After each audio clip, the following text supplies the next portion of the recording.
ప్రతి ఒక్క పనిని కూడా నడిపించే ఏకైక శక్తి భగవంతుడు అని చెప్పి కూడా నేను మీకు తెలియజేస్తున్నా.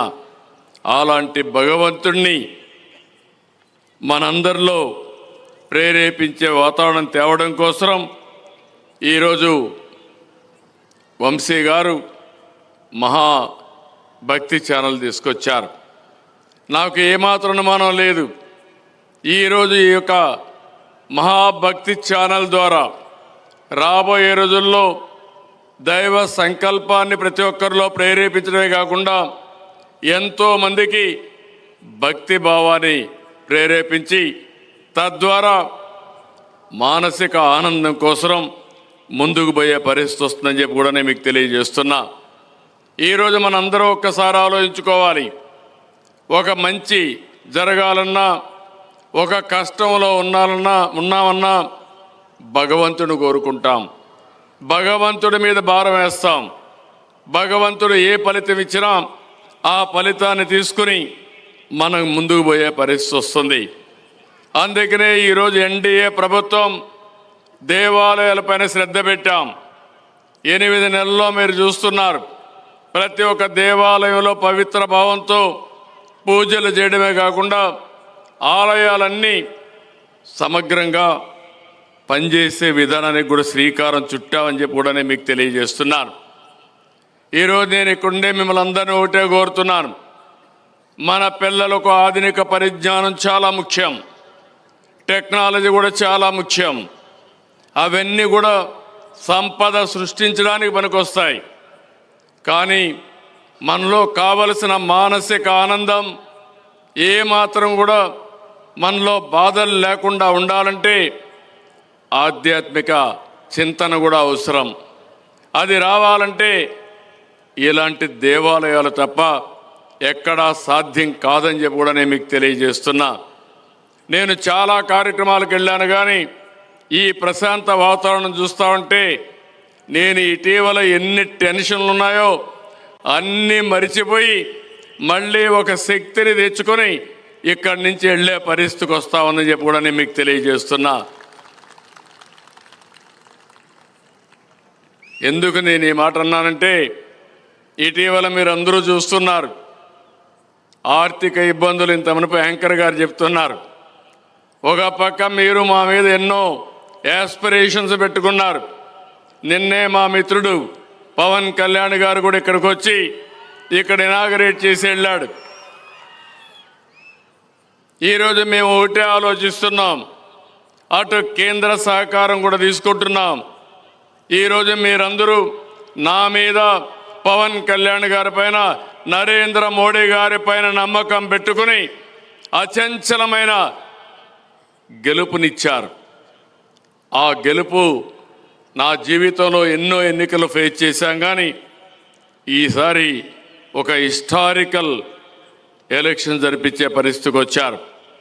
అదే సమయంలో ఈ ప్రభుత్వం పైన మీరు ఎన్నో ఆశలు పెట్టుకున్నారు, మీ జీవితాల్లో వెలుగు తేవాలనుకున్నారు.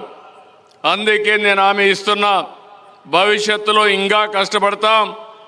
ఈరోజు మహాశివరాత్రి, శివుణ్ణి కూడా నేను ఒకటే సంకల్పం అడిగాను, ఈ రాష్ట్రంలో పేదరికం లేకుండా ప్రతి ఒక్కరూ ఆనందంగా ఉండాలి, సంపద సృష్టించే పరిస్థితి రావాలి, ఆనందం ఆరోగ్యం ఇవ్వాలని 5,20,00,000 మందికి ప్రసాదించమని శివుణ్ణి కోరాను. అదే సమయంలో భారతదేశం మంచి దేశంగా, సుసంపన్నమైన దేశంగా ఉండేట్టుగా ఆశీర్వదించమని కోరాను.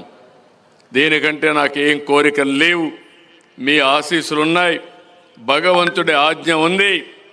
ఇలాంటి మంచి కార్యక్రమాలు చేసే వారందరికీ ఎప్పటికప్పుడు అండగా ఉంటామని మరొక్కసారి మీ అందరికీ తెలియజేసుకుంటూ, ఈరోజు మరొక్కసారి నిరంజని పీఠాధీశ్వర్ స్వామీజీ శ్రీ శ్రీ శ్రీ మహామండలేశ్వర్ కైలాసానందగిరి మహారాజు గారిని భక్తిపూర్వంగా, వారికి మనస్ఫూర్తిగా నా శిరస్సు వంచి నమస్కారాలు తెలియజేసుకుంటూ, అలాంటి మహనీయులు మనతో కలవడం, వారి సాన్నిధ్యంలో ఈరోజు శివ పూజ చేశాను.